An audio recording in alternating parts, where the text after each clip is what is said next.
The Sister-in-Law Who Was a Witch, Part 1. Listen and practice. There were once two brothers who lived together.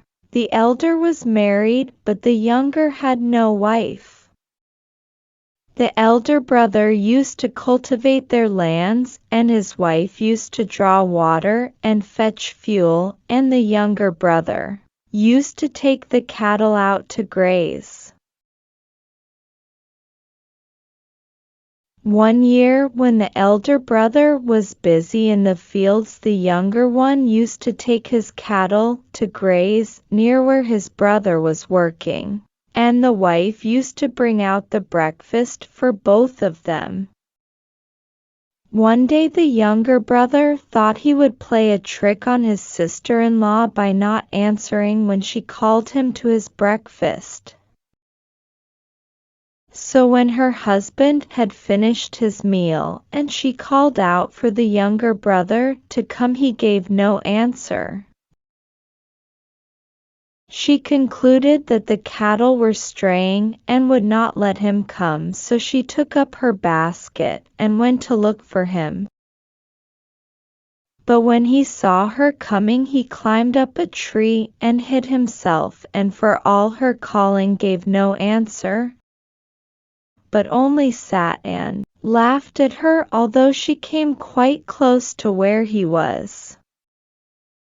At last the woman got into a passion, and putting down the breakfast by the side of a pool which was close to the tree up which her brother-in-law had climbed, she stripped off her clothes and began bowing down and calling, "Ho, Dermal Chandi! Come forth." When he saw this, the man was amazed and waited to see whom she was calling. Meaning to let her know he was there directly, she turned to go away home with the breakfast. But the woman kept on calling to Dermal Chandi, and at last out of the pool appeared an immense bearded Bonga with long and matted hair.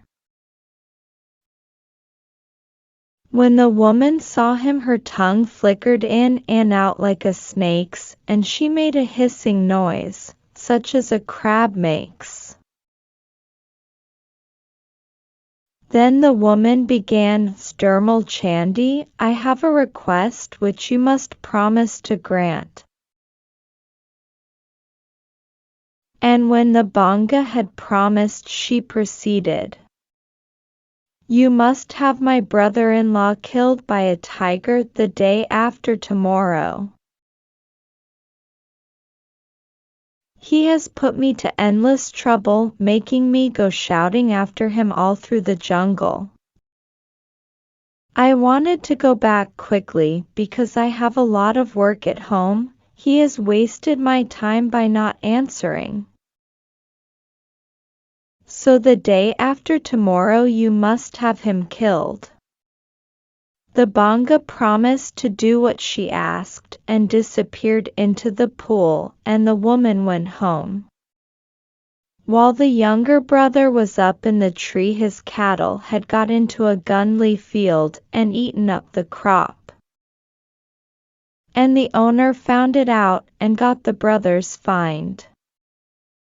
So that evening the elder brother asked him where he had been, that he had not looked after the cattle properly nor eaten any breakfast.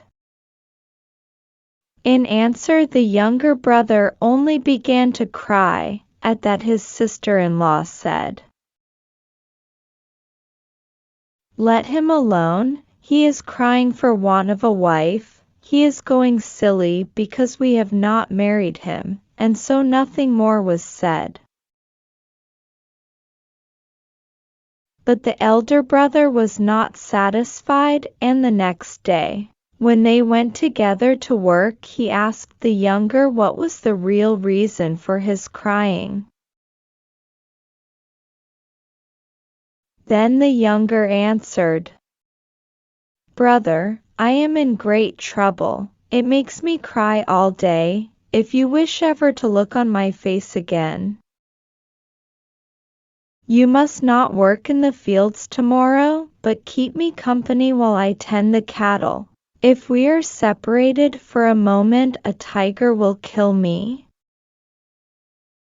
It will be quickly over for me, but you I know will miss me much, and so I am grieving for you.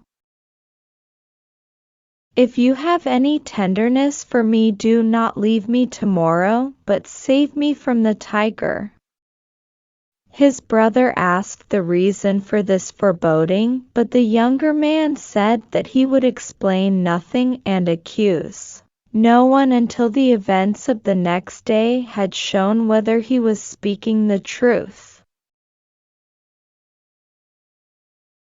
If a tiger really came to stalk him, then that would be proof that he had had good reason for his apprehension. And he begged his brother not to speak a word about it to anyone, and especially not to his wife. The elder brother promised to keep the matter a secret, and cheered his brother up, and told him to be of good heart. They would take their bows and axes, and he would like to see the tiger that would touch them. So the next morning the two brothers went off together well armed, and tended the cattle in company. Nothing happened, and at midday they brought the cattle home.